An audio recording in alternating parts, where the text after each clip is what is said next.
గాంధీజీ కలలు కన్న గ్రామ స్వరాజ్య స్థాపనకు ఎన్డీఏ కూటమి ప్రభుత్వం అడుగులు వేస్తుందని, అందులో భాగంగా పంచాయతీరాజ్ మరియు గ్రామీణాభివృద్ధి శాఖకు సంబంధించి డివిజన్ స్థాయిలో డివిజనల్ డెవలప్మెంట్ ఆఫీసులను ఏర్పాటు చేయడం జరిగిందని ఆంధ్రప్రదేశ్ డిప్యూటీ సీఎం మరియు పంచాయతీరాజ్ గ్రామీణాభివృద్ధి శాఖ మంత్రి పవన్ కళ్యాణ్ అన్నారు. ప్రధాని నరేంద్ర మోదీ ఆధ్వర్యంలో రాష్ట్రానికి సహాయ సహకారాలు అందుతున్నాయని చెప్పారు. రాష్ట్ర ముఖ్యమంత్రి నారా చంద్రబాబు నాయుడు నాయకత్వంలో ఎన్డీఏ కూటమి ప్రభుత్వం పంచాయతీరాజ్ మరియు గ్రామీణాభివృద్ధి శాఖల్లో పలు సంస్కరణలు తీసుకువచ్చిందన్నారు. డివిజనల్ డెవలప్మెంట్ కార్యాలయాల ఏర్పాటుతో ప్రతి పంచాయతీ స్వయం ప్రతిపత్తి కలిగి స్వతంత్రంగా వ్యవహరిస్తూ ప్రజల అవసరాలను తీర్చగలమని తెలిపారు.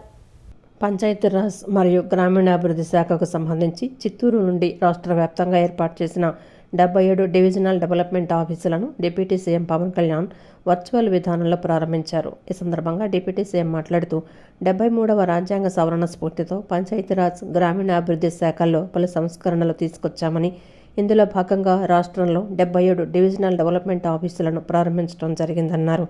ఈ కార్యాలయాల్లో పంచాయతీరాజ్ శాఖకు సంబంధించి డీడీఓ, డిఎల్పిఓ, ఏపీడీ, డ్వామా ఇతర అధికారులు సేవలు అందించనున్నారన్నారు. డివిజనల్ డెవలప్మెంట్ కార్యాలయాల ఏర్పాటుతో ప్రతి పంచాయతీ స్వయం ప్రతిపత్తి కలిగి స్వతంత్రంగా వ్యవహరిస్తూ ప్రజల అవసరాలను తీర్చగలమని తెలిపారు.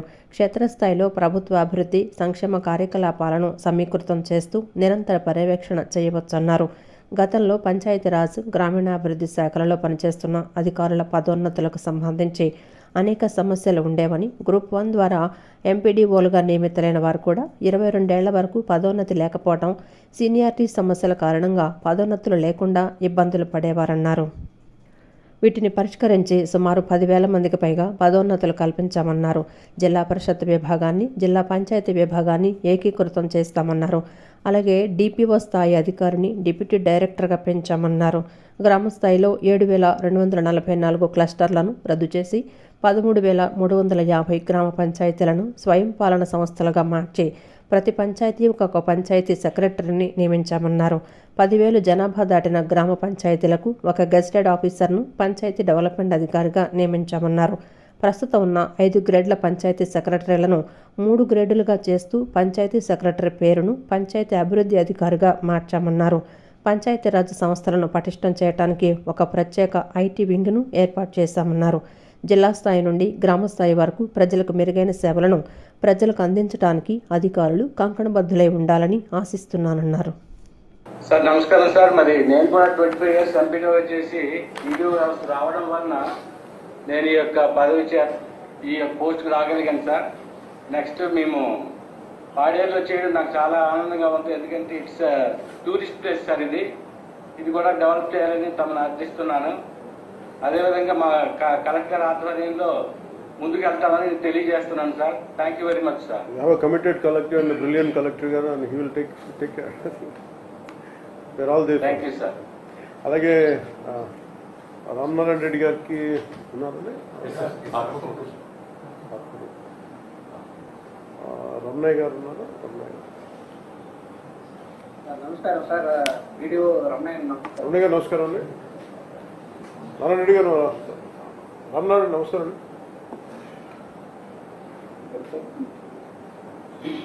సార్ నమస్కారం సార్. నేను రామనారాయణ రెడ్డి మాట్లాడుతున్నాను సార్. నమస్కారం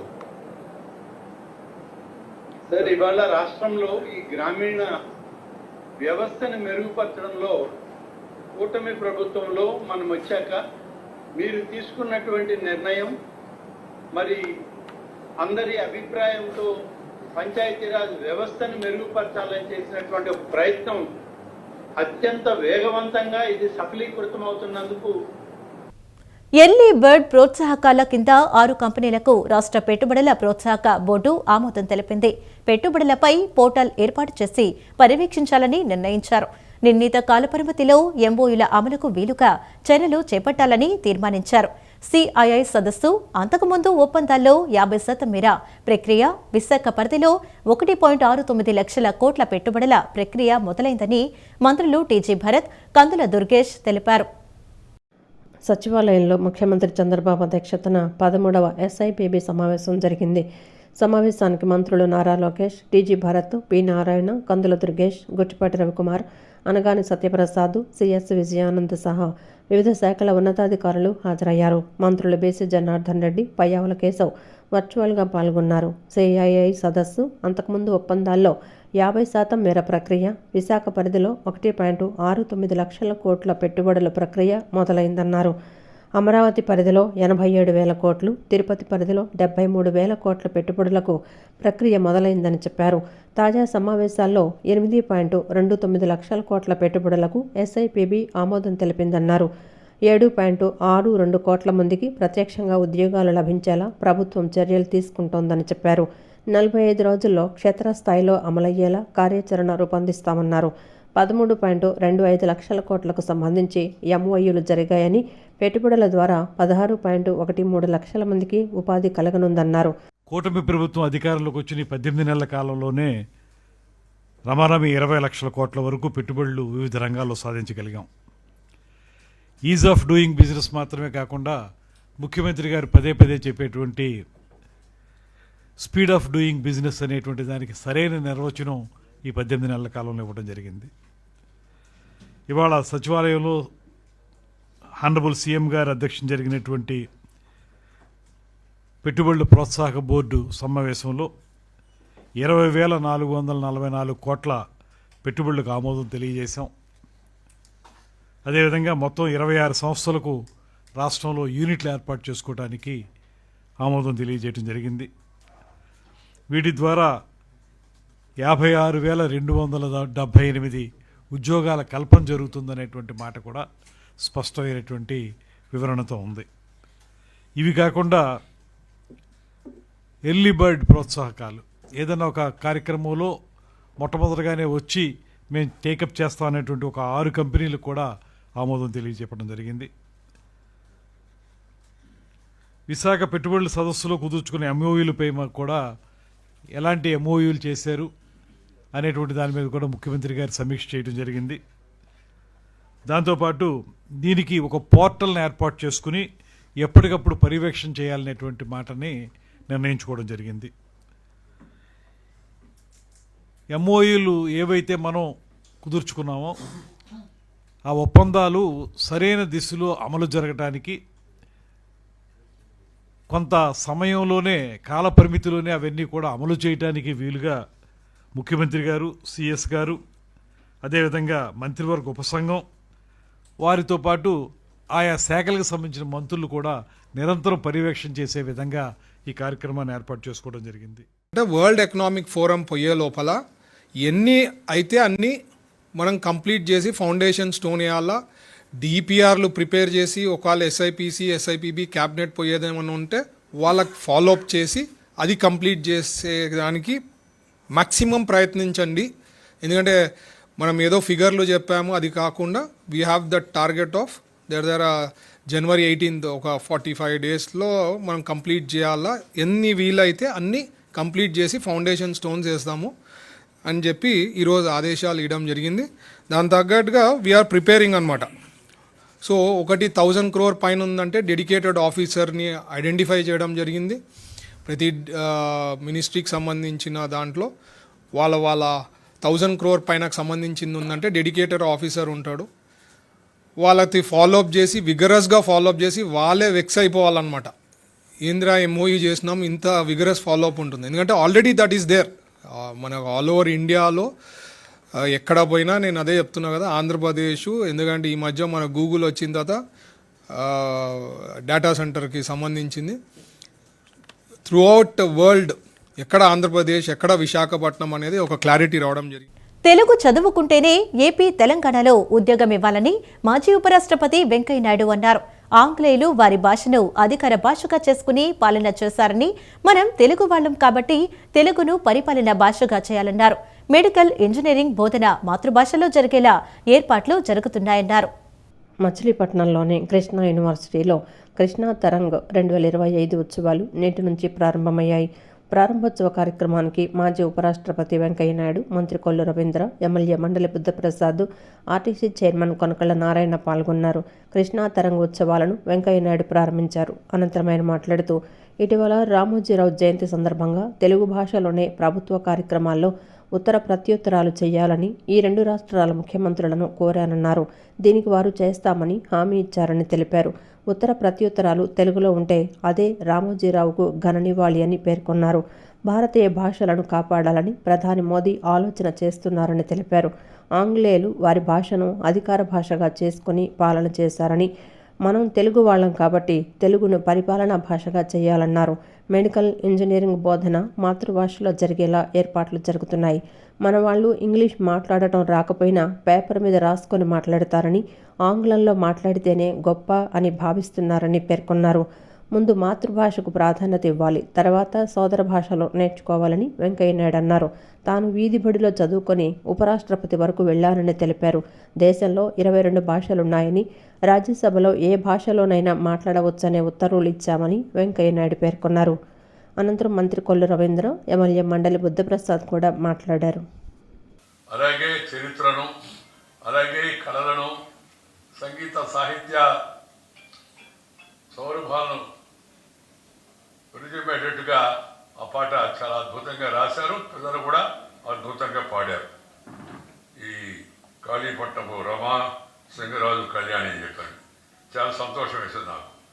తర్వాత ఇందాక ప్రసాద్ గారు చెప్తూ ఉన్నారు, ఈ తర్వాత వైస్ ఛాన్సలర్ కూడా చెప్పాడు నాకు, మనం తెలుగు పెడితే చేరేవాళ్ళు లేరు. ఈ జబ్బుకు మందు ఉంది ఒకటి, చాలా సులభమైన మందు.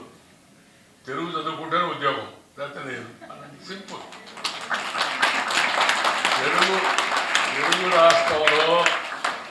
తెలుగు రాష్ట్రంలో తెలుగుదేశం పార్టీ కాదు, తెలుగు దేశంలో పని చేయాలంటే తెలుగు వస్తేనే ఉద్యోగం. సింపుల్. అది కష్టమేం కాదు, తప్పు కాదు, రాజ్యాంగ వ్యతిరేకం కూడా కాదు, అదే రాజ్యాంగం వ్యతిరేకమైన పని కాదు. నేను మన ముఖ్యమంత్రి చంద్రబాబు నాయుడు గారు, రేవంత్ రెడ్డి గారు ఇద్దరు స్వర్గీయ రామోజీరావు గారి జయంతి సందర్భంగా ఆ వేదిక పైన ఉంటే నేను చెప్పాను, రామోజీరావు గారి మీద ఆయనకు నిజమైన నివాళి ఏంటంటే ఇద్దరు ముఖ్యమంత్రులు తెలుగు భాషని ఉత్తర ప్రత్యుత్తరాలు వాడేందుకు పరిపాలనా భాషగా తెలుగును ఉపయోగించండి అని చెప్పాను. ఆ తర్వాత వాళ్ళిద్దరూ మాట్లాడుతూ సభా ప్రెస్ నేను మాట్లాడడం, తర్వాత రామోజీరావు గారి పేరు తీసుకోవడం, వాళ్ళిద్దరు కూడా తప్పనిసరిగా అలాగే చేస్తామని చెప్పారు. నిజంగా మన అందరూ అదృష్టాన్ని కూడా ఈ సందర్భంగా మీ అందరికీ తెలియజేస్తాం. ఎందుకంటే ఒక ఇన్స్పిరేషన్, ఆయన జీవితం ఒక ఇన్స్పిరేషన్. ఒక సామాన్య కుటుంబంలో పుట్టి, రైతు కుటుంబంలో పుట్టి ఉపరాష్ట్రపతి వరకు వెళ్ళడం అంటే అది సామాన్య విషయం కాదు. ఆయన అంకుఠిత దీక్ష చేసినటువంటి అనేక పోరాటాలు, త్యాగాలు, ఆ సందర్భంగా శాసనసభ్యులుగా కూడా వారు పనిచేశారు. మంత్రిగా, రూరల్ డెవలప్మెంట్ మినిస్టర్గా, అర్బన్ డెవలప్మెంట్ మినిస్టర్గా. ఇప్పటికీ గౌరవ మన ముఖ్యమంత్రి చంద్రబాబు నాయుడు గారు మాకు అనేక సందర్భాల్లో చెప్తారు, శాసనసభలో మాట్లాడే విధానం అవన్నీ కూడా వెంకయ్యనాయుడు గారు వాళ్ళు ఒక పాలసీ కోసం వాళ్ళు పనిచేసినటువంటి వ్యక్తులు, ఈనాటి రాజకీయాలకు కాదు. అటువంటి వెంకయ్యనాయుడు గారు మనకు రావడం కూడా నిజంగా అదృష్టం. ఎందుకంటే నేను కూడా మొట్టమొదటిసారి 2014 ఎమ్మెల్యేగా ఎన్నికైన తర్వాత వారు మా అందరికీ, ఎమ్మెల్యేస్ అందరికీ సీఎం గారు ఈ యొక్క సూటబుల్ పర్సన్ ఇవాళ రోజున మీకు ముఖ్య అతిథిగా రావడానికి యూనివర్సిటీతో సంబంధం, విద్యార్థులతో సంబంధం, నాయకత్వంతో సంబంధం, ఈ జీవితాన్నంతా కూడా పూర్తిగా ఎక్కువగా అవగాహన కలిగినటువంటి వ్యక్తి ఇవాళ రోజున ముఖ్య అతిథిగా రావడం అనేది మన అదృష్టం. మరి బుద్ధప్రసాద్ గారు అయితే తెలుగు భాష మనుగడ కోసం వాళ్ళ తండ్రి గారు చేసిన పోరాటాన్ని కొనసాగిస్తూ ఇవాళ ఎక్కడైనా కూడా తెలుగు మహాసభ జరపాలి అంటే మండల వెంకటకృష్ణారావు తెలుగు మహాసభని పెట్టాలని చెప్పి గవర్నమెంట్ నిర్ణయం తీసుకుంది. ఇవాళ చాలా కాలంగా వెంకయ్యనాయుడు గారు, బుద్ధప్రసాద్ గారు, ఇంకా ముఖ్య నాయకులంతా కూడా తెలుగులోనే కరెస్పాండెన్స్ కావాలి. ఎందుకంటే ఇంగ్లీష్లో కరెస్పాండెన్స్ వస్తే 100కి 80-90 చదవలేదు, చాలా ఇబ్బంది పడతారు. చదువుకున్నవాడి దగ్గరికి వెళ్ళాలి, లాయర్ దగ్గరికి వెళ్ళాలి, వాడు ఏం చెప్తాడో తెలియదు. తెలుగు మీద అయితే అందరికీ అవగాహన ఉంటుంది. కరెస్పాండెన్స్ అందరికీ తెలుగులో ఎందుకు చేయదని చెప్పి ముఖ్యంగా కోర్టుల్ని కూడా వాళ్ళు కోరటం జరుగుతుంది. ఈ మధ్య నేను సభలో నేను విన్నాను. అది చాలా ముఖ్యంగా సాధించుకోవాల్సిన విషయాలు, అది కూడా ముఖ్యమైందే. మరి రామ్జీ వైస్ ఛాన్సలర్ గారు అయితే అతి చిన్న వయసులో వైస్ ఛాన్సలర్ అయ్యారనేది నాకు మొన్నే నేను పుట్టపర్తి సత్యబాబు గారి సత్యజయంతి ఉత్సవాలకు వెళ్ళినప్పుడు మన ఆయన కూడా అతిథిగా వచ్చారు. ఆయన చెప్పాడు చాలామందికి చాలా ఎక్కువ వయసు వస్తే కానీ వైస్ ఛాన్సలర్. వ్యవస్థలు ఎంత బలంగా ఉంటే అభివృద్ధి అంత బాగా పరుగులు తీస్తుందని డివిజనల్ డెవలప్మెంట్ అధికారి కార్యాలయాల ద్వారా మరింత ప్రగతికి వీలుంటుందని జిల్లా collector doctor G Lakshmisha Nandigama శాసనసభ్యులు తంగిరాల సౌమ్య అన్నారు. డివిజనల్ డెవలప్మెంట్ కార్యాలయాలు ప్రారంభం కావటం శుభ పరిణామమని తెలిపారు. పంచాయతీరాజ్ వ్యవస్థను బలోపేతం చేసేందుకు రాష్ట్ర వ్యాప్తంగా ఏర్పాటు చేసిన 77 డీడీఓ కార్యాలయాలను వర్చువల్ పద్ధతిలో ఉప ముఖ్యమంత్రి పవన్ కళ్యాణ్ చిత్తూరు నుంచి నేడు వర్చువల్గా ప్రారంభించారు. ఈ సందర్భంగా నందిగామ మండలం ఐతవరంలో నేడు జరిగిన డీడీఓ కార్యాలయ ప్రారంభోత్సవ కార్యక్రమంలో మాజీ హోంమంత్రి వసంత నాగేశ్వరరావుతో పాటు కలెక్టర్ లక్ష్మీసా, ఎమ్మెల్యే తంగిరాల సౌమ్య, వివిధ శాఖల అధికారులు, స్థానిక ప్రజాప్రతినిధులు పాల్గొన్నారు. నందిగామ డివిజన్ డీడీఓ జి జ్యోతికి శుభాకాంక్షలు తెలియజేశారు. ఈ సందర్భంగా కలెక్టర్ లక్ష్మీసా మాట్లాడుతూ డివిజనల్ డెవలప్మెంట్ కార్యాలయాలు ప్రారంభం కావడం శుభపరిణామమని, కీలక ప్రగతి సూచికల్లో అభివృద్ధికి, తలసరి ఆదాయం పెరుగుదలకు అన్ని శాఖల అధికారులు కృషి చేస్తున్నారని, వీటికి సంబంధించి నిరంతర పర్యవేక్షణ ఉంటోందన్నారు. నియోజకవర్గాల స్థాయిలో విజన్ యూనిట్లు కూడా పనిచేస్తున్నాయని, అభివృద్ధికి సంబంధించి అన్ని అంశాల్లోనూ పురోగతికి గౌరవ ప్రజాప్రతినిధులతో కలిసి కృషి చేస్తున్నట్లు కలెక్టర్ లక్ష్మీసా తెలిపారు. ఇది చాలా మంచి పరిణామం. ఆ ముఖ్యమంత్రి వర్లు అలాగే మన ఉప ముఖ్యమంత్రి వర్లు ఈ అంశాన్ని గుర్తించి ఇది ఒక మంచి వ్యవస్థ తీసుకొచ్చారు. ఇది చాలా అవసరం జిల్లా స్థాయిలో రివ్యూ చేయడానికి. సో దానికి ముందుగా నేను ప్రభుత్వానికి హృదయపూర్వక ధన్యవాదాలు తెలియజేసుకుంటూ ఉన్నాను. ఇంకా మన జిల్లా వరకు వస్తే మీకు తెలిసే ఉంది, మన జిల్లా లక్ష్యాలు అయితే ఉన్నాయో, సో వికసిత భారత్లో భాగంగా స్వర్ణాంధ్రప్రదేశ్ సాధనలో భాగంగా మన ముందు చాలా పెద్ద పెద్ద లక్ష్యాలు ఉన్నాయి. అది కీ పర్ఫార్మెన్స్ ఇండికేటర్ కావచ్చు, లేదా పర్ క్యాపిటల్ ఇన్కమ్ పెంచడంలో కావచ్చు, అలాగే ఈ డెవలప్మెంట్ విషయాల్లో కావచ్చు, ఇండస్ట్రీస్ విషయంలో కావచ్చు, చాలా పని చేయాల్సి ఉంది. దానికి అన్నిటికీ అధికారులందరూ సంసిద్ధమై ఉన్నారు. అనంతరం ఎమ్మెల్యే తంగిరాల సౌమ్య మాట్లాడుతూ డివిజనల్ డెవలప్మెంట్ అధికారి కార్యాలయాల ప్రారంభంతో గ్రామీణ ప్రాంతాల అభివృద్ధికి మరింత ఊతం లభిస్తుందని, ఈ కార్యాలయాలు ప్రజలకు అందుబాటులో ఉంటూ వారి క్షేమం, సంక్షేమానికి కృషి చేయాలని ఆకాంక్షిస్తున్నట్లు తెలిపారు. ప్రజల సంక్షేమం, అభివృద్ధి లక్ష్యంగా కృషి చేస్తున్న గౌరవ ప్రధానమంత్రి, గౌరవ ముఖ్యమంత్రి, గౌరవ ఉప ముఖ్యమంత్రికి ధన్యవాదాలు తెలియజేస్తున్నట్లు తెలిపారు. జిల్లా సమగ్ర అభివృద్ధికి కలెక్టర్ లక్ష్మీసా చేస్తున్న కృషి ప్రశంసనీయమని, ఆయన మన జిల్లాకు కలెక్టర్గా ఉండటం అదృష్టమని పేర్కొన్నారు.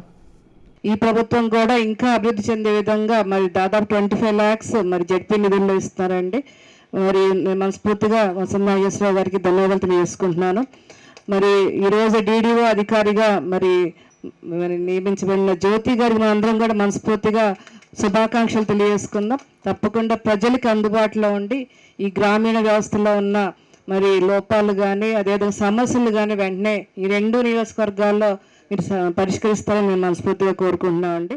ప్రభుత్వ విద్యాలయాల్లో సౌకర్యాల కల్పనకు దాతలు ముందుకు వచ్చి పెద్ద మొత్తంలో ఆర్థిక సహాయం చేసి ప్రభుత్వ పాఠశాలల రూపురేఖలను మారుస్తున్నారని తూర్పు నియోజకవర్గ ఎమ్మెల్యే గద్దె రామ్మోహన్ చెప్పారు. విద్యాలయాల్లో వాతావరణాన్ని చక్కగా తీర్చిదిద్దడానికి దాతలు ముందుకు రావడం అభినందనీయమన్నారు. ఇలాంటి సహాయాలు మరికొంతమందికి స్ఫూర్తిదాయకంగా మారుతాయన్నారు. పాఠశాలలకు అవసరమైన సౌకర్యాల కల్పనకు సహకరిస్తున్న దాతలను ఎమ్మెల్యే గద్దె రామ్మోహన్ ప్రత్యేకంగా అభినందించారు. తూర్పు నియోజకవర్గ పరిధిలోని 14వ డివిజన్ ఎన్టీఆర్ సర్కిల్ వద్ద కృష్ణవేణి స్కూల్ రోడ్డులోని అంగన్వాడీ స్కూల్ ఏరియాలో తూర్పు నియోజకవర్గ ఎమ్మెల్యే గద్దె రామ్మోహన్ పర్యటించారు. స్థానికంగా ఉన్న సమస్యలను ఆయన స్వయంగా అడిగి తెలుసుకున్నారు. అనంతరం ఆయుష్ హాస్పిటల్ వారి సహకారంతో అంగన్వాడీ స్కూల్లో నిర్మించనున్న టాయిలెట్స్ నిర్మాణ పనులకు ఎమ్మెల్యే గద్దె రామ్మోహన్ శంకుస్థాపన చేశారు. ఈ సందర్భంగా ఎమ్మెల్యే గద్దె రామ్మోహన్ మాట్లాడుతూ బాలింతలకు, పిల్లలకు మంచి పౌష్టికాహారాన్ని తమ ప్రభుత్వం అంగన్వాడీ స్కూల్స్ ద్వారా అందజేస్తున్నామని తెలిపారు. బాలింతలకు మంచి ఆహారంతో పాటుగా వారికి అవసరమైన అన్ని రకాల పోషకాలు అందేలా ఆహార పదార్థాలను ప్రత్యేకంగా ప్యాకింగ్ చేసి అందజేస్తున్నామని చెప్పారు. గత వైఎస్ఆర్సీపీ ప్రభుత్వ హయాంలో పురుగులున్న ఆహార పదార్థాలను అందజేసేవారన్నారు. అంగన్వాడీ స్కూల్స్కు సౌకర్యాలు కల్పించడానికి పెద్ద మనసుతో ఆయుష్ ఆసుపత్రి వారు ముందుకొచ్చి సామాజిక సేవా కార్యక్రమాల్లో భాగంగా 5 లక్షలను అందజేయడం సంతోషకరమని కొనియాడారు. కృష్ణలంకలోని పొట్టి శ్రీరాములు మున్సిపల్ హైస్కూల్ గ్రౌండ్ను అభివృద్ధి చేయడానికి శ్రీరామ్ ఫైనాన్స్ వారు 35 లక్షలను సామాజిక సేవా కార్యక్రమంలో భాగంగా అందజేశారని చెప్పారు. మరో కార్పొరేషన్ పాఠశాలల్లో ఒక ఎన్ఆర్ఐ డిజిటల్ బోర్డును అందజేశారని వెల్లడించారు. ఇంటర్మీడియట్ వరకు కూడా మధ్యాహ్న భోజనం పిల్లడు పుట్టిన తర్వాత నర్సరీ స్కూల్లో, తర్వాత ఎలిమెంటరీ స్కూల్లో, తర్వాత హై స్కూల్లో, తర్వాత ఇంటర్మీడియట్ వరకు కూడా మధ్యాహ్న భోజన పథకం కూడా ఒక మెనూ ప్రకారం నారా లోకేష్ బాబు గారి నాయకత్వంలో చక్కటి విధానంలో ముందుకు వెళ్తూ ఉంది. మేము ఆ బియ్యాన్ని కూడా పరిశీలించడం జరిగింది. గతంలో బియ్యం పుచ్చుబట్టి ఉండే సందర్భం నుంచి ఇవాళ సన్న బియ్యం తీసుకొచ్చి దాన్ని ఫోర్టిఫైడ్ చేసి విటమిన్స్తో ఫోర్టిఫైడ్ చేసి అన్ని రకాల పోషకాలు మన ఇళ్లలో వండుకునే బియ్యంలో ఆ పోషకాలు రావేమో కానీ ఇక్కడ అన్ని రకాల పోషకాలు పిల్లలకి బాలింతలకి అందే విధంగా ఏర్పాటు చేయబడింది. ఈ స్కూలు నిర్మాణంలో కొన్ని టాయిలెట్స్ లేక టీచర్స్ ఇబ్బంది పడుతున్నట్టు మాకు చెప్పడం, దానికి కావాల్సిన సౌకర్యాలు ఏర్పాటు చేయడానికి ఇవాళ ఎంతో పెద్ద మనసుతో ఆయుష్ హాస్పిటల్ వారు డాక్టర్ రమేష్ గారు ఇక్కడ ఉన్నారు. వారు 5 లక్షల రూపాయలు ఈ స్కూల్కి CSR ఫండ్ కింద వాళ్ళ సేవా దృక్పథంతో కార్పొరేట్ రెస్పాన్సిబిలిటీతో సేవ చేయాలని చెప్పి వాళ్ళు అనుకున్న దానిలో ఇక్కడ టాయిలెట్స్ నిర్మాణానికి, అదేవిధంగా స్లాబ్ కూడా కొంచెం ఇబ్బందిగా ఉంది అని దాన్ని రినోవేషన్ చేయడానికి వీటన్నిటికి కలిపి 5 లక్షల రూపాయలు ఈ రోజున డొనేట్ చేయడం జరిగింది. దానికి వాళ్ళకి మనస్ఫూర్తిగా ఆయుష్ హాస్పిటల్ యాజమాన్యానికి, స్పెషల్లీ రమేష్ గారికి మనస్ఫూర్తిగా మేము కృతజ్ఞతలు తెలియజేస్తాం. అనంతరం ఆయుష్ ఆసుపత్రి managing committee chairman Y Ramesh Babu మాట్లాడుతూ పరిసరాలన్నీ పరిశుభ్రంగా ఉంచాలని వైద్యులు కోరుకుంటారని పేర్కొన్నారు. అందువల్ల అందరూ పరిశుభ్రంగా ఉండాలనే ఉద్దేశంతో ఈ స్కూల్లో 5 లక్షలతో టాయిలెట్స్ను నిర్మించనున్నామన్నారు. బాలింతలకు పోషకాహారాన్ని అందించడం వల్ల మంచి బాలలకు జన్మనిస్తారన్నారు. నేటి బాలలే రేపటి పౌరులని, పౌరులు బలంగా ఉండాలని ప్రభుత్వం కోరుకోవటం సంతోషంగా ఉందన్నారు. టాయిలెట్స్ ప్రాపర్గా ఉంటే జపాన్లో చాలాసార్లు మనం చదివాం, చూడలేదు కానీ పిల్లలతో టాయిలెట్లు కడిగిస్తారు వారు. అంటే ఆ శ్రమలో ఉన్న గొప్పతనాన్ని వాళ్ళకి నేర్పుతారు, పర్సనల్గా శుభ్రంగా ఉంటారు నేర్పుతారు. ఈ స్కూల్కి, అంగన్వాడీకి టాయిలెట్స్ లేవనేది చూసినప్పుడు తప్పనిసరిగా ఇది మనం సహకరించాలి, పిల్లలకి శుభ్రంగా ఉండే అవకాశం మనకి ఇవ్వాలి, వారికి ఇవ్వాలని చెప్పి అది వెంటనే ఒప్పుకోవడం జరిగింది. CSR తరఫున రామ్మోహన్ గారు చెప్పినట్టు 5 lakhs మేము దీన్ని డొనేట్ చేస్తున్నాం. దానికి చాలా సంతోషంగా ఉంది. పిల్లల్ని మనం ప్రాపర్గా చూసుకుంటే వాళ్ళే మనకు ఫ్యూచరు. 22 మంది వాళ్ళు ఉన్నారు. మేము వచ్చిన పని బిల్డింగ్ ఇనాగ్రేషన్కి వచ్చాం, కానీ రామ్మోహన్ గారితో పాటు కొన్ని చాలా సంతోషకరమైన విషయాలు నేను కూడా చూడటం జరిగింది.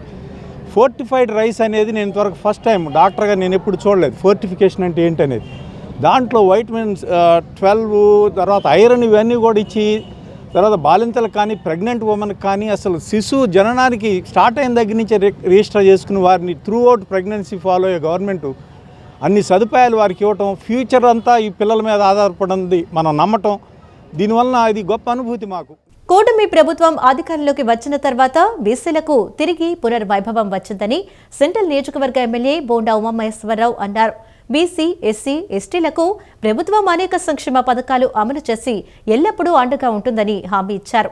బీసీలకు రాజకీయ రిజర్వేషన్లు ప్రవేశపెట్టింది టీడీపీ పార్టీయే అని ఆయన గుర్తు చేశారు. గొల్లపూడిలోని బీసీ భవన్లో Andhra Pradesh Nagavamsam welfare and corporation development chairman మరియు డైరెక్టర్ల ప్రమాణ స్వీకార కార్యక్రమం ఘనంగా జరిగింది. ఈ కార్యక్రమంలో ముఖ్య అతిథిగా పాల్గొన్న సెంట్రల్ నియోజకవర్గ ఎమ్మెల్యే బోండా ఉమామహేశ్వరరావు వారితో ప్రమాణ స్వీకారం చేయించారు. అనంతరం ఆయన మాట్లాడుతూ బీసీలను చట్టసభల్లోకి తీసుకొచ్చి ఎంతో గౌరవం ఇచ్చింది తెలుగుదేశం పార్టీ అని చెప్పారు. టీడీపీ స్థాపించిన నాటి నుంచి బీసీలకు అండగా ఉందని గుర్తు చేశారు. నేడు అనేక కార్పొరేషన్లు ఏర్పాటు చేసి కులాల అభివృద్ధికి టీడీపీ బీజం వేసిందని ఆయన పేర్కొన్నారు. అనేక పార్టీలు అధికారం చేపట్టిన బీసీలకు పూర్తి స్థాయిలో అండగా నిలవలేకపోయారని చెప్పారు. చేతివృత్తులు చేసుకునే వారికి అనేక పనిముట్లు ఇచ్చి చేయూత అందిస్తున్నట్లు తెలిపారు. బీసీలను ఆర్థికంగా నిలబెట్టడానికి ప్రభుత్వం ప్రయత్నం చేస్తోందని చెప్పారు. బీసీలకి రాజకీయ రిజర్వేషన్లు పెట్టింది తెలుగుదేశం పార్టీ. మొట్టమొదటిసారిగా చట్టసభల్లోకి వాళ్ళని మహిళల్ని కానీ పురుషుల్ని కానీ పంపించింది తెలుగుదేశం పార్టీ. బీసీ వర్గాలకి మొట్టమొదటి నుంచి కూడా పార్టీ పెట్టినప్పటి నుంచి కూడా అండగా ఉంది తెలుగుదేశం పార్టీ. ఇవాళ కుల కార్పొరేషన్లు ఏర్పాటు చేసి ఆ సామాజిక వర్గాలు 140 కులాల పైన ఉన్నటువంటి బీసీ కులాలకి కులాల వారీగా ఆర్థికంగా అభివృద్ధి చెందేదానికి అండగా ఉండేదానికి మొట్టమొదట బీజం వేసింది తెలుగుదేశం పార్టీ.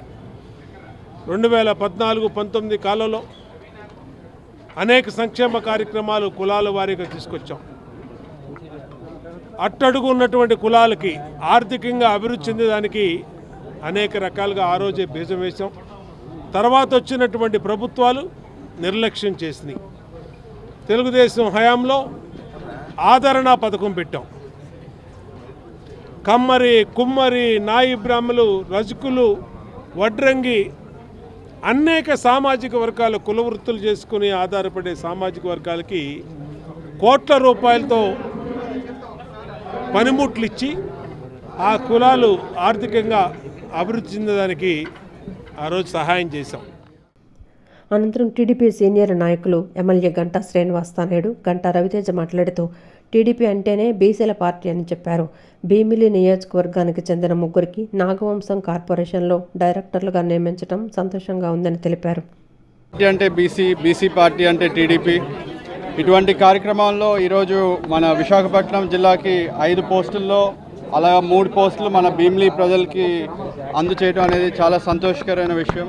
సో మన 3 లక్షల ఓటర్స్ తరపు నుంచి, అలాగే 1 లక్ష దగ్గరికి ఉండే ఇచ్చిన మెజారిటీ ఎమ్మెల్యే గారి తరపు నుంచి మన హెచ్సిఎం చంద్రబాబు నాయుడు గారికి, అలాగే డీసీఎం పవన్ కళ్యాణ్ గారికి అండ్ మన మంత్రివర్గాలందరికీ సహకారం చేసినందుకు ధన్యవాదాలు. అనంతరం Andhra Pradesh Nagavamsam welfare and corporation chairman Errabothu Ramana Rao మాట్లాడుతూ తనకు ఈ పదవి ఇచ్చిన CM Chandrababu, deputy CM Pawan Kalyan, మంత్రి నారా లోకేష్లకు మనస్ఫూర్తిగా ధన్యవాదాలు చెప్పారు. తన ఉన్నతికి ఎంతో కృషి చేసిన ఎంపీ కేశినేని చిన్ని, ఎమ్మెల్యేలు బోండౌమ, గద్దె రామ్మోహన్ రావు, సుజనా చౌదరిలు చేసిన సహాయం ఎన్నటికీ మర్చిపోనన్నారు. తనకు అప్పచెప్పిన ఈ బాధ్యతను ఎంతో చిత్తశుద్ధితో నెరవేరుస్తానని, రాష్ట్ర నలుమూలల నుంచి తిరిగి నాగవంశం కులంలో ఉన్న సమస్యలను పరిష్కారం చేస్తూ తనపై ఉంచిన నమ్మకాన్ని నిలబెడతానని చెప్పారు. విజయవాడలో కమ్యూనిటీ హాల్ నిర్మాణంతో పాటు పలుచోట్ల కళ్యాణ మండపాల నిర్మాణాలకు కూడా కృషి చేస్తానన్నారు. నాకు ప్రతి నిమిషం కూడా ఈ సంఘం అభివృద్ధి కోసం, అలానే పార్టీ అభివృద్ధి కోసం నిరంతరం పనిచేస్తానని, పార్టీ లైన్ ఇచ్చినటువంటి గీతకి లోబడి పనిచేస్తానని చెప్పేసి, అలానే నా ఒక్క జాతికే కాకుండా నా చుట్టూ ఉన్నటువంటి అన్ని వర్గాలను కలుపుకొని పోయి విజయవాడలో ఒక కమ్యూనిటీ నిర్మాణం చేస్తూ ఉన్నాం. విశాఖపట్నంలో, శ్రీకాకుళంలో, విజయనగరంలో కూడా మరి కళ్యాణ మండపం నిర్మాణం చేయాలని, నాగవంశ కళ్యాణ మండపం నిర్మాణం చేయాలని చెప్పేసి నాకు ఒక ఉద్దేశం ఉంది. అలానే రేపు రాబోయే ఆదరణ 3లో కూడా మా వాళ్ళందరికీ కూడా మరి సబ్సిడీ రుణాలు కూడా ఇప్పించే దానికి ముందుంటాను. యువతలో నిక్షిప్తమైన నైపుణ్యాలను వెలికితీయటమే యువజన మహోత్సవం యువ 2025 లక్ష్యమని యువజన సేవల శాఖ కమిషనర్ ఎస్ భరణి తెలిపారు. ఈ నెల 18, 19 మరియు 20వ తేదీల్లో వడ్డేశ్వరం కేఎల్ యూనివర్సిటీలో రాష్ట్ర స్థాయి యువజన మహోత్సవాలను యూత్ ఫర్ స్వర్ణాంధ్ర థీమ్తో ప్రతిష్టాత్మకంగా నిర్వహిస్తున్నామన్నారు. ఈ థీమ్ ముఖ్యంగా యువత ఆలోచనలు, ప్రతిభ, సృజనాత్మకత రాష్ట్ర అభివృద్ధికి ఎంత ముఖ్యమో తెలియజేస్తుందన్నారు. ప్రతి సంవత్సరం జిల్లా, రాష్ట్ర యువజన ఉత్సవాలను నిర్వహించి తద్వారా రాష్ట్ర స్థాయిలో మొదటి బహుమతికి వారిని ఎంపిక చేసి విజేతలను ఢిల్లీలో నిర్వహించే జాతీయ యువజన ఉత్సవాల్లో పాల్గొనడానికి పంపడం జరుపుతుందన్నారు. రాష్ట్ర యువజన సేవల శాఖ ఆధ్వర్యంలో నిర్వహించనున్న రాష్ట్ర యువజన మహోత్సవం యువ 2025 నిర్వహణపై విజయవాడ ఇందిరాగాంధీ మున్సిపల్ స్టేడియంలోని శాప్ ప్రధాన కార్యాలయంలో యువజన సేవల శాఖ కమిషనర్ ఎస్ భరణి విలేకరుల సమావేశాన్ని నిర్వహించారు. ఈ సందర్భంగా కమిషనర్ ఎస్ భరణి మాట్లాడుతూ ఈ నెల 18, 19 మరియు 20 తేదీలలో వడ్డేశ్వరం కేఎల్ యూనివర్సిటీలో రాష్ట్ర స్థాయి యువజన మహోత్సవాలను యూత్ ఫర్ స్వర్ణాంధ్ర థీమ్తో ప్రతిష్టాత్మకంగా నిర్వహిస్తున్నామన్నారు. 15 నుండి 29 సంవత్సరాల మధ్య వయసు గల యువతకు రాష్ట్ర స్థాయి పోటీలు నిర్వహించబడతాయన్నారు. రాష్ట్రంలోని 26 జిల్లాలకు చెందిన మొదటి బహుమతి విజేతలు రాష్ట్ర స్థాయి ఈవెంట్లలో పాల్గొంటారన్నారు. రాష్ట్ర స్థాయిలో మొదటి బహుమతి విజేతలను జాతీయ యువజనోత్సవం 2026లో పాల్గొనడానికి పంపిస్తామన్నారు. అన్ని జిల్లాల నుండి దాదాపు 700 మంది యువత పోటీల్లో పాల్గొంటారని భావిస్తున్నామన్నారు. భారత ప్రభుత్వ మార్గదర్శకాల ప్రకారం జానపద నృత్య బృందం, జానపద పాటల బృందం, పెయింటింగ్, ప్రకటన, కవితా రచన, కథా రచన, ఆవిష్కరణ, సైన్స్ మేళా ప్రదర్శన, 7 ఈవెంట్లలో పోటీలు నిర్వహించబడతాయన్నారు. జిల్లా స్థాయిలో మొదటి బహుమతి పొందిన వారికి పోటీలు నిర్వహిస్తామన్నారు. ఈ ఉత్సవాల్లో విజేతలకు మొదటి, 2వ బహుమతి విజేతలకు సర్టిఫికెట్, జ్ఞాపికతో పాటు పాల్గొన్న వారందరికీ పార్టిసిపేషన్ సర్టిఫికెట్లు అందజేయబడతాయన్నారు. ఈ మహోత్సవంలో యువత ఉత్సాహంగా పాల్గొని నేర్చుకొని కలిసి పనిచేసి అభివృద్ధి చెందాలన్నారు. ఇక్కడ మనం స్టేట్ లెవెల్ కాంపిటీషన్కి ఆన్ డిసెంబర్ 18, 19 and 20 కేఎల్ యూనివర్సిటీలో అందరినీ పిలిపించి స్టేట్ లెవెల్ కాంపిటీషన్ అనేది కండక్ట్ చేస్తాం. దీంట్లో మనకి సెలెక్ట్ అవుతున్న పార్టిసిపెంట్స్ని నేషనల్ లెవెల్ యూత్ ఫెస్టివల్కి ఢిల్లీ పంపించడం అనేది జరుగుతుంది. సో ఈ నేషనల్ లెవెల్ యూత్ ఫెస్టివల్లో పార్టిసిపేట్ చేయడం అనేది ప్రతి యూత్కి ఒక pride and life time opportunity అని చెప్పొచ్చు.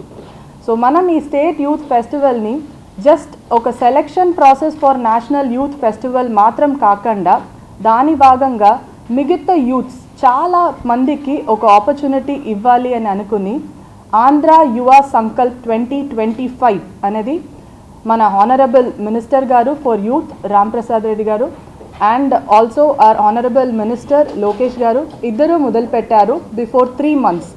ఇది ఒక సోషల్ మీడియా మ్యారథాన్గా జరిపించారు. సో ఈ సోషల్ మీడియా మ్యారథాన్లో చాలా short videos on different themes అనేది యూత్ దగ్గర నుంచి కలెక్ట్ చేయడం అనేది జరిగింది. వాళ్ళు ఇది అన్నీ కూడా సోషల్ మీడియా ప్లాట్ఫామ్లో వాళ్ళ టాలెంట్స్ని పోర్ట్రే చేశారు. సో ఇక్కడ పోర్ట్రే అయిన టాలెంట్స్ ఫర్ ద పాస్ట్ 3 monthsని అన్నీ కూడా ఇవాల్యుయేట్ చేయడం అనేది జరుగుతుంది. దీనికి lot of eminent personalities from the మన ఫిల్మ్ ఇండస్ట్రీ సైడ్ నుంచి కూడా and also other elite personalities దగ్గర కూడా దీన్ని ఇవాల్యుయేట్ చేయడం అనేది జరుగుతుంది. ఎన్నికల ముందు ఇచ్చిన ప్రతి హామీని నెరవేర్చుకుంటూ ముందుకు సాగుతున్నామని సెంట్రల్ ఎమ్మెల్యే బోండా ఉమా అన్నారు. 63 డివిజన్ రాజీవ్నగర్లో ఇళ్ల నిర్మాణానికి అర్హులైన 22 మంది లబ్ధిదారులకు బీఎల్సీ పథకం కింద 2.5 లక్షల ఆర్థిక సహాయాన్ని అందజేశారు. ప్రతి డివిజన్ సమస్యలపై దృష్టి పెట్టి పరిష్కారం దిశగా పనిచేస్తున్నామని పేర్కొన్నారు. 63వ డివిజన్ రాజీవ్ నగర్లో బీఎల్సీ పథకం కింద ఇళ్ల నిర్మాణానికి అర్హులైన 22 మంది లబ్ధిదారులకు ఆర్థిక సాయం పంపిణీ జరిగింది. సెంట్రల్ ఎమ్మెల్యే బోండా మహేశ్వరరావు హాజరై లబ్ధిదారులకు పట్టాలు అందజేశారు. ఈ సందర్భంగా బోండా మాట్లాడుతూ ఎన్నికల్లో ఇచ్చిన ప్రతి హామీని ప్రభుత్వం నెరవేర్చుతున్నదని, 2014-19 మధ్య తాను ఎమ్మెల్యేగా ఉన్నప్పుడు కూడా సొంత స్థలాల్లో ఇల్లు కట్టుకునే వారికి ప్రభుత్వ నిధులు అందించామని ఆయన గుర్తు చేశారు. ప్రస్తుతం బీఎల్సీ స్కీమ్ ద్వారా 30, 50, 70 గజాల స్థలాల్లో ఇల్లు కట్టుకునే వారికి 2,50,000 పూర్తిగా ఉచితంగా అందిస్తున్నట్లు తెలిపారు. ఈ డివిజన్లో 22 మందికి ఈ సాయం అందించడం సంతోషకరమని చెప్పారు. ప్రతి డివిజన్ సమస్యలపై దృష్టి పెట్టి పరిష్కారం దిశగా పనిచేస్తున్నామని పేర్కొన్నారు. సూపర్ 6 హామీల్లో పింఛన్ల పెంపు, గ్యాస్ బండిల్, తల్లికి వందనం, ఉచిత బస్ ప్రయాణం వంటి పథకాలు ఇప్పటికే అమల్లో ఉన్నాయని తెలిపారు. ఇళ్ల నిర్మాణానికి సహాయం అందిస్తామన్న మాటను కూడా నిలబెట్టుకున్నామని చెప్పారు. కార్యక్రమాన్ని నిర్వహించిన లబ్బా వైకుంఠం, కోలాసీను, మోత్కూరు కాసిం, మోదుగుల తిరుపతమ్మ తదితర పార్టీ నేతలను ఆయన అభినందించారు. గతంలో కూడా 2014-19లో నేను శాసనసభ్యుడిగా ఉన్నప్పుడు సొంత స్థలాలుండి ఇల్లు కట్టుకునే వాళ్ళందరికీ కూడా బ్యాంకులు కూడా అప్పు ఉన్నటువంటి పరిస్థితిలో ప్రభుత్వం నుంచి ఉచితంగా డబ్బులు ఇప్పించేవాళ్ళం.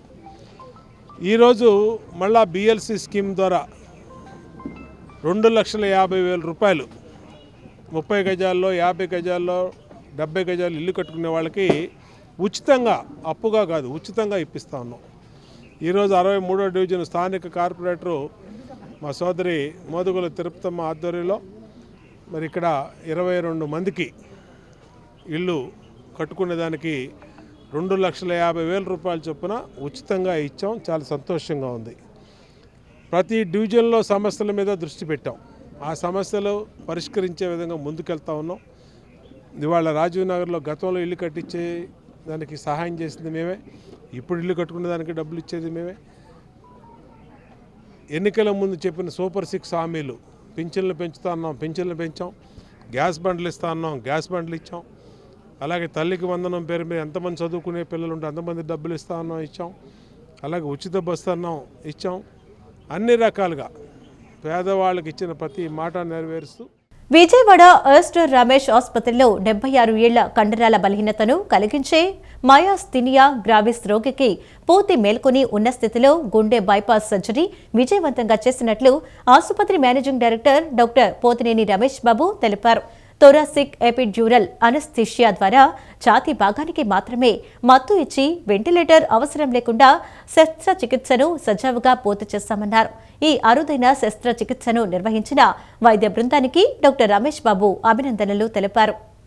విజయవాడలోని ఆస్టర్ రమేష్ ఆసుపత్రిలో విలేకరుల సమావేశం నిర్వహించారు. సమావేశంలో ఆసుపత్రి managing director doctor Potineni Ramesh Babu మాట్లాడుతూ విజయవాడ ఆస్టర్ రమేష్ ఆసుపత్రిలో 76 ఏళ్ల కండరాల బలహీనతను కలిగించే మయాస్థీనియా గ్రావిస్ రోగికి పూర్తి మేల్కొని ఉన్న స్థితిలో గుండె బైపాస్ సర్జరీ విజయవంతంగా చేసినట్లు తెలిపారు. అత్యంత క్లిష్టమైన పరిస్థితిలోని రోగికి గుండెకు రక్తం సరఫరా చేసే 3 ప్రధాన ధమనుల్లో తీవ్రమైన పూడికలు ఉండటమే కాకుండా శ్వాస కండరాలను బలహీనపరిచే మయాస్థీనియా గ్రేవిస్ వ్యాధి కూడా ఉందన్నారు. ఇలాంటి రోగులకు సాధారణ మత్తు ఇవ్వటం ప్రాణాంతకం అయ్యే అవకాశం ఉందని వైద్య బృందం మేల్కొని ఉన్న స్థితిలో శస్త్రచికిత్స చేయాలని నిశ్చయించిందన్నారు. ఈ పద్ధతిలో రోగికి శస్త్రచికిత్స జరుగుతున్నంతసేపు మొత్తం స్పృహతో ఉండటమే కాకుండా స్వయంగా శ్వాస తీసుకుంటారని చెప్పారు. థొరాసిక్ ఎపిడ్యూరల్ అనస్థీషియా ద్వారా ఛాతీ భాగానికి మాత్రమే మత్తిచ్చి వెంటిలేటర్ అవసరం లేకుండా శస్త్రచికిత్సను సజావుగా పూర్తి చేశామన్నారు. ఈ అరుదైన శస్త్రచికిత్సను నిర్వహించిన వైద్య బృందానికి డాక్టర్ రమేష్ బాబు అభినందనలు తెలిపారు. అంతర్జాతీయ స్థాయి వైద్య ప్రమాణాలతో ఆస్టర్ రమేష్ ఆసుపత్రిలో శస్త్రచికిత్సలు జరుగుతున్నాయని, బంగ్లాదేశ్, న్యూజిలాండ్, పాకిస్తాన్, ఆఫ్రికా దేశాల నుంచి కూడా రోగులు చికిత్స పొందారని తెలిపారు. తనకు జరిగిన శస్త్రచికిత్సకు 76 ఏళ్ల విశ్రాంత బ్యాంకు మేనేజర్ సత్యనారాయణ శర్మ వైద్య బృందానికి కృతజ్ఞతలు తెలిపారు.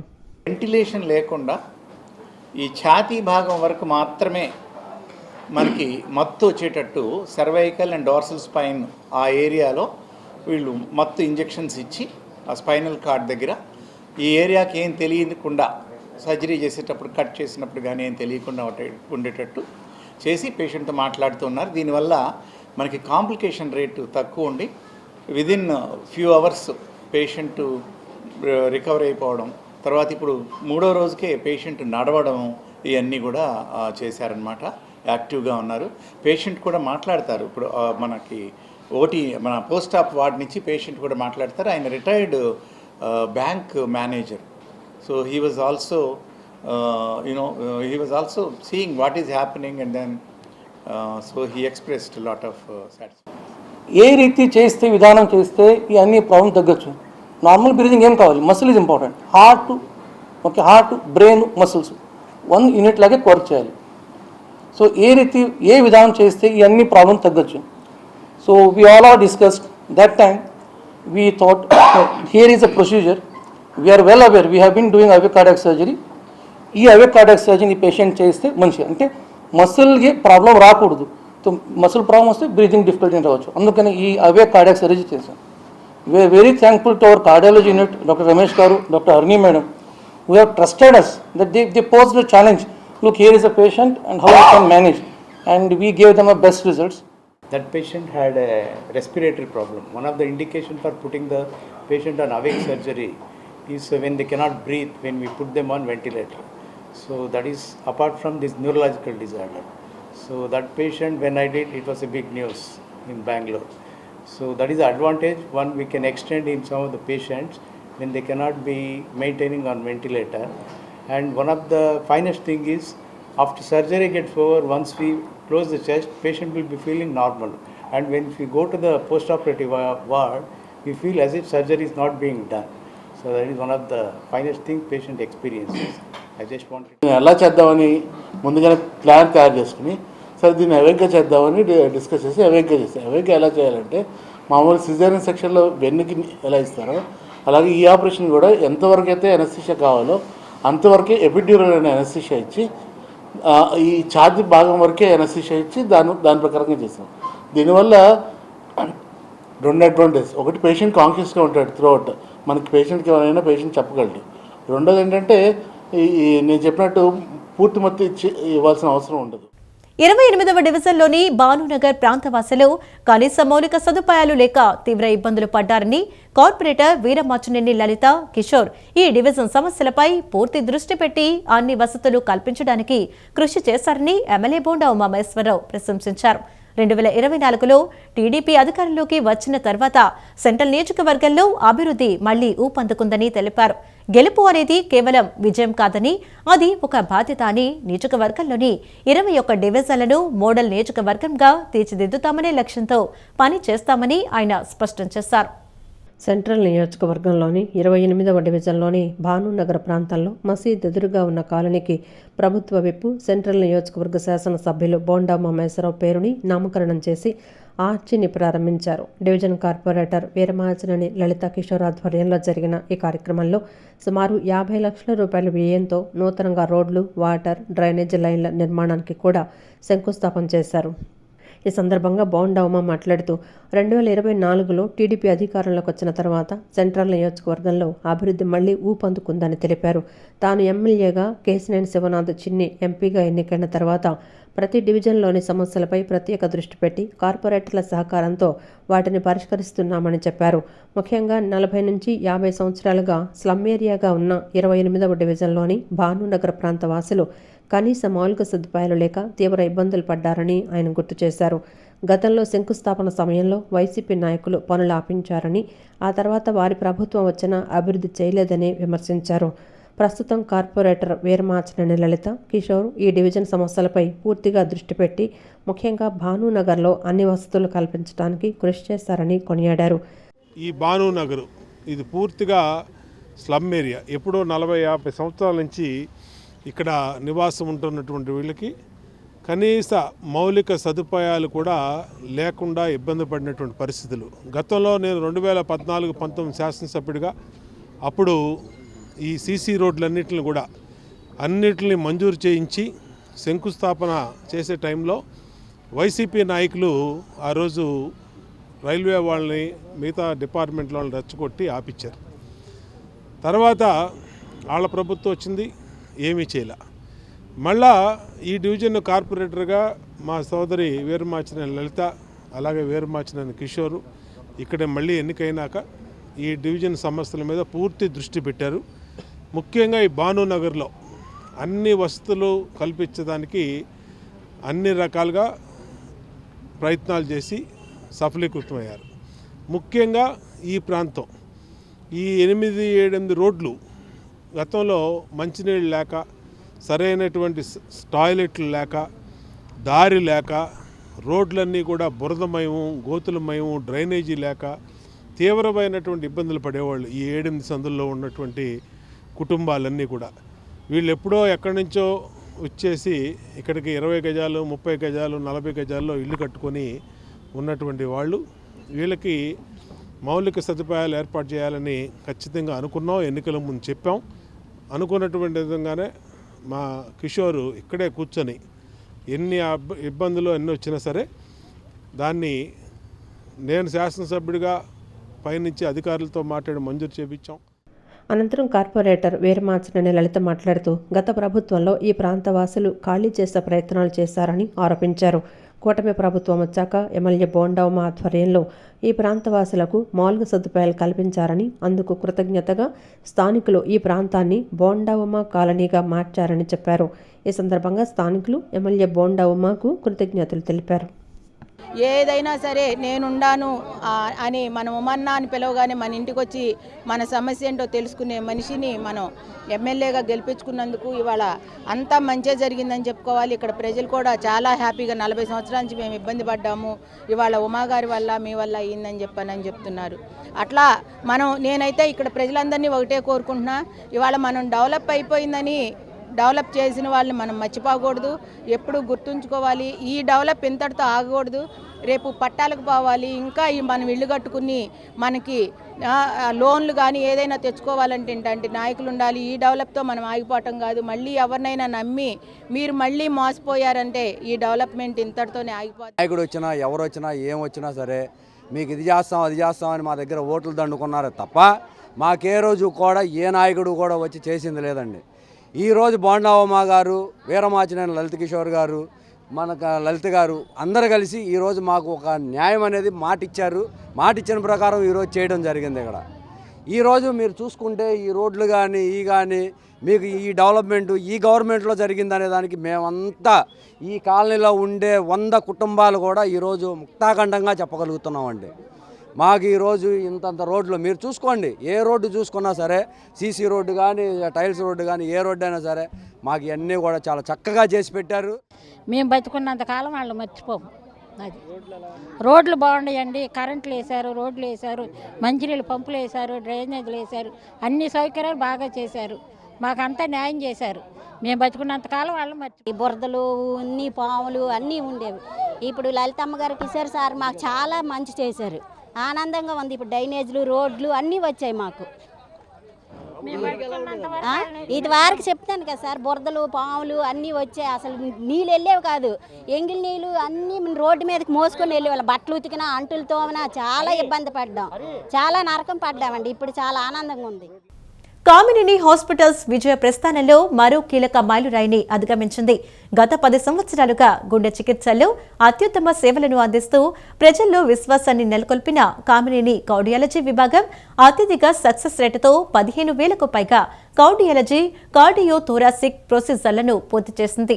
గుండెపోటు వచ్చిన వారు, తీవ్రమైన ఛాతీ నొప్పితో వచ్చిన వారు, మల్టిపుల్ బ్యాకేజీలు ఉన్న రోగులు, ఇలా ఎవరి పరిస్థితి ఎంత క్లిష్టంగా ఉన్నా తమ బృందం వెంటనే స్పందించి సరైన చికిత్స అందిస్తుందని, అందుకే అనేక ప్రాణాలు రక్షించగలిగామని ప్రముఖ interventional cardiologist doctor MSN Pawan Kumar తెలిపారు.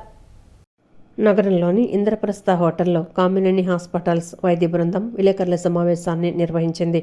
అత్యధిక సక్సెస్ రేటుతో 15,000కు పైగా కార్డియాలజీ కార్డియోథొరాసిక్ ప్రొసీజర్లను పూర్తి చేసిన సందర్భంగా బ్రోచర్లను విడుదల చేశారు. ఈ సందర్భంగా ప్రముఖ interventional cardiologist doctor MSN Pawan Kumar మాట్లాడుతూ కార్డియాలజీ విభాగంలో 3 అనుభవజ్ఞులైన కార్డియాలజిస్టులు, 2 కార్డియోథొరాసిక్ సర్జన్ల బృందం రౌండ్ ది క్లాక్ సేవలు అందిస్తున్నారని చెప్పారు.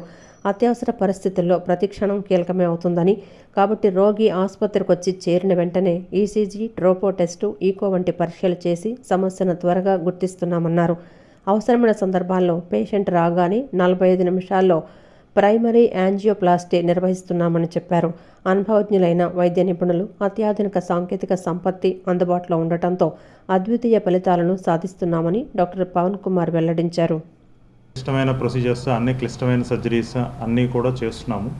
ప్రైమరీ యాంజియోప్లాస్టీ అంటాం, అంటే హార్ట్ అటాక్ వచ్చిన మొదటి 60 నిమిషాల్లో ఇమీడియట్గా స్టెంట్ వేసి గుండె పాడవకుండా మనం కాపాడుకోవడానికి చేసే ప్రొసీజర్ని ప్రైమరీ యాంజియోప్లాస్టీ అంటారు.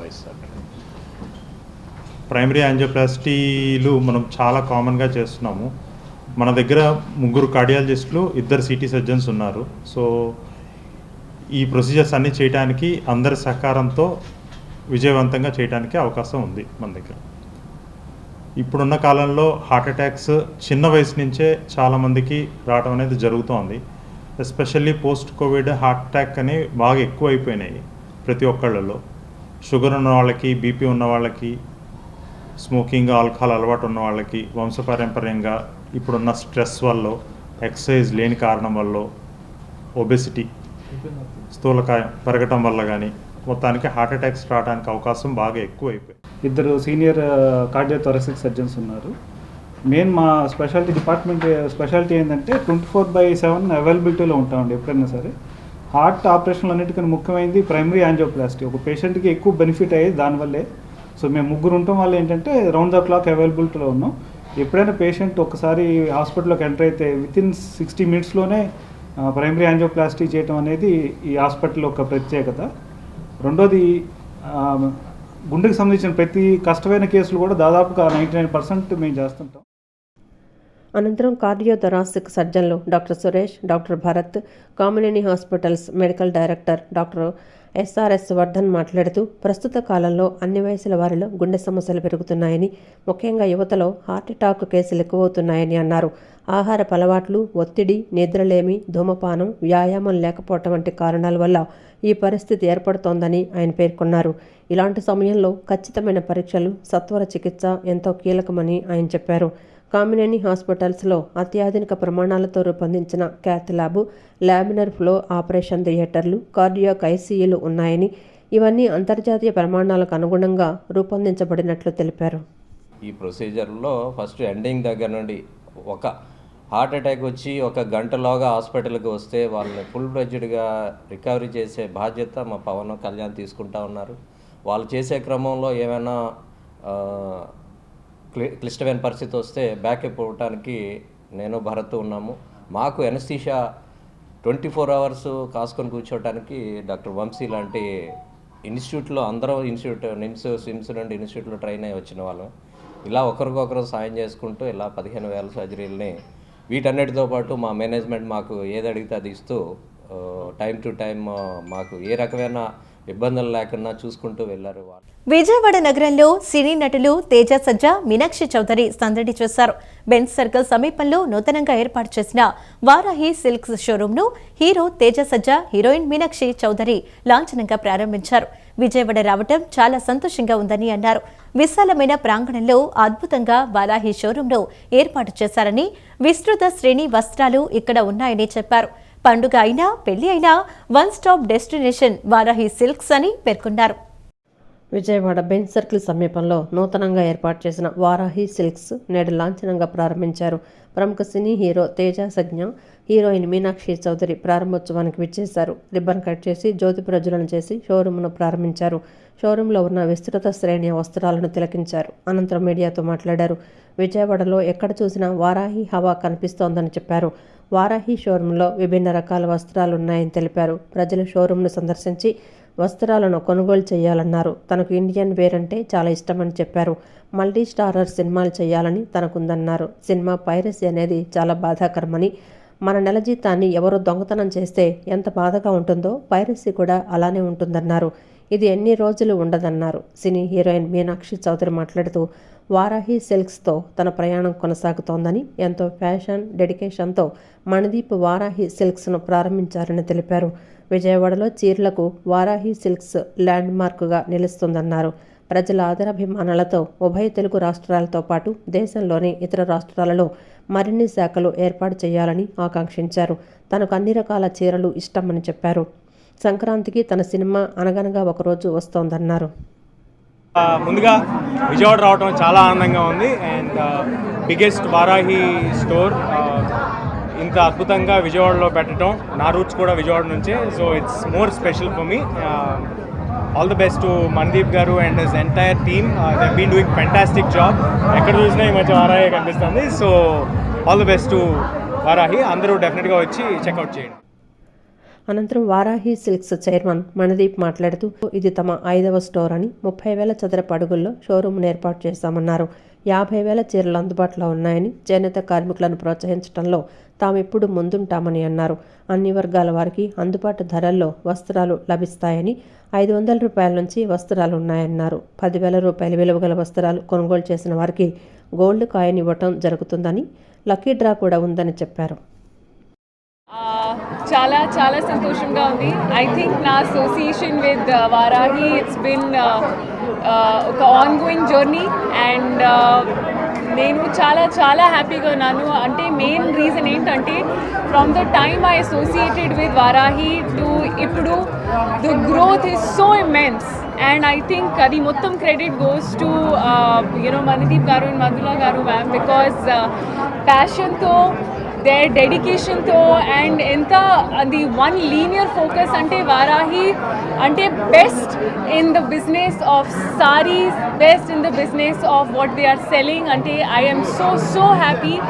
ఐఎమ్ హ్యాపీ ఎందుకంటే I'm associated with Varahi silks and continue to be associated with them. So చాలా చాలా హ్యాపీగా ఉన్నాను. అండ్ అంటే మేజర్ లైన్ ఏంటంటే పండుగ అయినా పెళ్ళి అయినా అది ఒక వన్ స్టాప్ డెస్టినేషన్. అనంతరం వారాహి సిల్క్స్ చైర్మన్ మణిదీప్ మాట్లాడుతూ ఇది తమ 5వ స్టోర్ అని, 30,000 చదరపు అడుగుల్లో షోరూంను ఏర్పాటు చేశామన్నారు. 50,000 చీరలు అందుబాటులో ఉన్నాయని, చేనేత కార్మికులను ప్రోత్సహించడంలో తామెప్పుడు ముందుంటామని అన్నారు. అన్ని వర్గాల వారికి అందుబాటు ధరల్లో వస్త్రాలు లభిస్తాయని, 500 రూపాయల నుంచి వస్త్రాలు ఉన్నాయన్నారు. 10,000 రూపాయల విలువగల వస్త్రాలు కొనుగోలు చేసిన వారికి గోల్డ్ కాయిన్ ఇవ్వటం జరుగుతుందని, లక్కీ డ్రా కూడా ఉందని చెప్పారు. We have a massive offers also. అంటే ఈ స్టోర్ వచ్చేసి చూడటానికి పెద్దదే కానీ అందరికీ అందుబాటులో, everybody has its cup of tea అన్నట్టుగా అందరికీ each floor is segmented, divided according to the range. 500 rupees నుంచి స్టార్ట్ చేసి, బిలీవ్ మీ ఇట్స్ 500 రూపీస్ నుంచి స్టార్ట్ చేసి up to 20 lakh rupees saris అనేవి డిఫరెంట్ సెగ్మెంట్స్లో ఎక్స్క్లూజివ్ బ్రైడల్ లాంచెస్. అంటే కంచికి మీరు వెళ్ళే పని లేకుండా ఒక కంచినే మీ దగ్గర తీసుకొచ్చాం, ఆ కంచి ఎన్విరాన్మెంట్ తీయడానికి తీసుకొచ్చాం. ఎన్నో షోరూమ్స్ మనం చూసాము, అంతా కూడా మనకి ఏదైతే ఆ వైబ్ కంచికి వెళ్తే మీరు కొనుక్కునే ప్యూర్ పట్టు శారీ ఫీలింగ్ ఉందో అది ఇక్కడ ఇవ్వడానికి విజయవాడలో చాలా ప్రయత్నం చేశాము.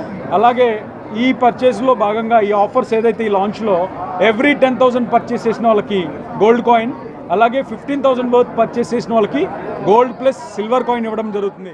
గిరిజన విద్యార్థుల ప్రతిభను దేశవ్యాప్తంగా చాటి చెప్పాలనే లక్ష్యంతో కేంద్ర ప్రభుత్వం గిరిజన సంక్షేమ శాఖ ఆధ్వర్యంలో నిర్వహిస్తున్న 6వ జాతీయ ఏకలవ్య మోడల్ రెసిడెన్షియల్ సొసైటీ సాంప్రదాయ మరియు సంస్కృతి కళా ఉత్సవం ఉత్సాహభరితంగా సాగుతోంది. ఈ పోటీల్లో కాశ్మీర్ నుండి కన్యాకుమారి వరకు గిరిజన ప్రాంతాల విభిన్న సంస్కృతులను, చారిత్రాత్మక నేపథ్యాలను, కళలను ఒకే వేదికపై వైవిధ్యభరితమైన రీతిలో ప్రదర్శించి భారతదేశం యొక్క ఔన్నత్యాన్ని చాటి చెబుతున్నారు. గుంటూరు జిల్లా వడ్డేశ్వరంలోని కేఎల్ విశ్వవిద్యాలయంలో ఉద్భవ్ వేడుకలు ఉత్సాహంగా జరుగుతున్నాయి. కార్యక్రమంలో భాగంగా కృష్ణ జింక ప్రధాన వేదికపై ఉదయం జూనియర్ విభాగంలో నాటిక పోటీలు, ఉద్భవ్ ఆడిటోరియంలో సీనియర్ విభాగంలో దేశంలోని వివిధ ప్రాంతాల యొక్క శాస్త్రీయ నృత్య ప్రదర్శనలు జరిగాయి. అదేవిధంగా వివిధ వేదికలపై సీనియర్ విభాగంలో గ్రూపు మరియు సోలో విభాగంలో శాస్త్రీయ మరియు గిరిజన పాటల పోటీలు, జూనియర్ విభాగంలో సంస్కృత శ్లోకాల పోటీ, కవితా పఠనం పోటీలు, ఆంగ్ల పద్యాల పోటీలు, క్విజ్ పోటీలు జరిగాయి. వీటితో పాటు సీనియర్ విభాగంలో ఆంగ్లంలో మరియు హిందీలో వక్తృత్వం పోటీలు, బహిరంగ చర్చ, సీనియర్ విభాగంలో స్పెల్ బీ పోటీలు నిర్వహించారు. మధ్యాహ్నం నుండి అదే వేదికపై సీనియర్ గ్రూప్ విభాగంలో దైవభక్తి గీతాల గాత్ర పోటీలను నిర్వహించారు.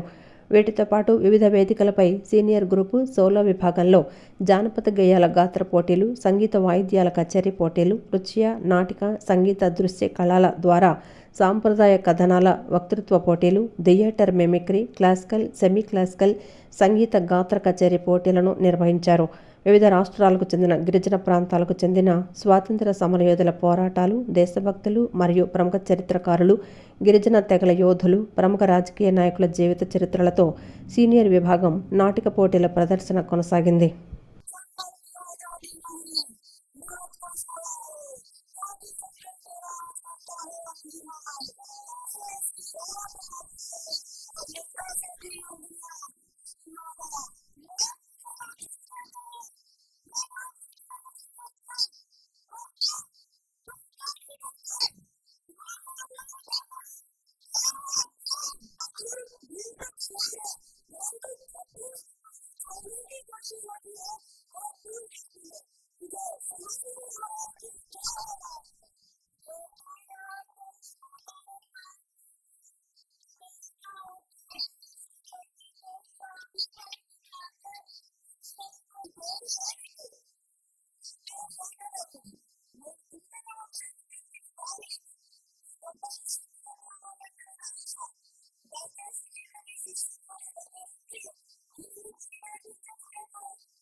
ఈ వార్తలు ఇంతటితో సమాప్తం. నమస్కారం.